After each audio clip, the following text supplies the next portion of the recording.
আমাৰ ঢেকিয়াজান অঞ্চলত বিশেষকৈ দৰ্শন গাঁৱৰ অঞ্চলত 15টাতকৈ অধিক গৰু চুৰ হৈছে। ছাগলীটো চুৰ হৈয়ে থাকে, সেয়াটো আমাৰ বিশেষ কোনো নকৰে কোনো, কিন্তু গৰু 15টাকৈ চুৰ হৈছে, যাৰ মানে মূল্য প্ৰায় 10 লাখ টকাতকৈ অধিক হ'ব।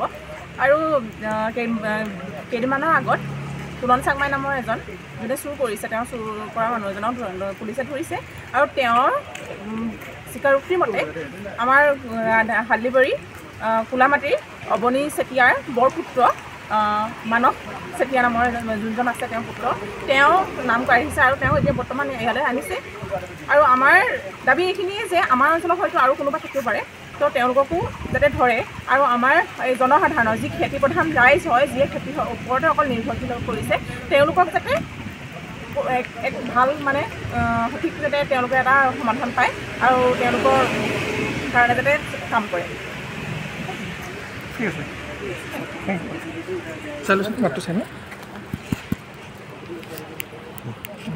অলৰেডি আমাৰ ডিগবৈ এৰিয়াটো বিশেষকৈ ঢেকিয়াজান এৰিয়াত বিগত যোৱা 2-3 মাহ ধৰি 15টাৰ পৰা 20টা গৰু অলৰেডি চুৰ হৈ গৈছে, কিন্তু গৰুৰ লগতে ছাগলীও চুৰ হৈছে। কিন্তু আপোনালোকে গম পাইছে, কেইদিনমানৰ আগতে যোৱা পাণবাৰী আমাৰ ডিগবৈ যোনজন মূল মাষ্টাৰ মাইণ্ড তুলন চাংমাই, তেখেতক গ্ৰেপ্তাৰ কৰি ইতিমধ্যে জেললৈ প্ৰেৰণ কৰিছে।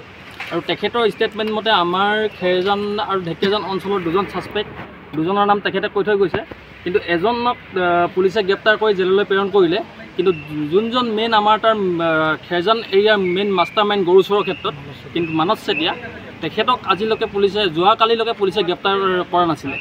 সেই আমি যোৱাকালি খেৰজান ঢেকিয়াজান অঞ্চলৰ মানুহে আহি থানাত আহি পিনে আমি জনোৱাত তেখেতক আজি ৰাতিপুৱা ঘৰৰ মানুহে আনি থানাত হাজিৰ কৰিছে। কিন্তু ইতিমধ্যে জানিব পাৰিছোঁ যে তেখেতৰ ঘৰৰ মানুহ আহি তেখেতক এতিয়া থানাৰ পৰাই তেখেতক বেইল ল'বৰ কাৰণে ব্যৱস্থা কিছুমান কৰি আছে বুলি গম পাইছোঁ। সেইকাৰণে আমি আহিছোঁ যে তেখেতক পুলিচে উচিত তদন্ত কৰি তদন্তৰ আওতালৈ আনি পিনে আৰু কোন কোন তেখেতৰ লগত জড়িত আছে সেইখিনি আমাক উলিয়াই দি পিনে আমাক গাঁৱৰ দুখীয়া ৰাইজক মানে ন্যায় প্ৰদান কৰে যেন, এই মোক ক'বলগীয়া।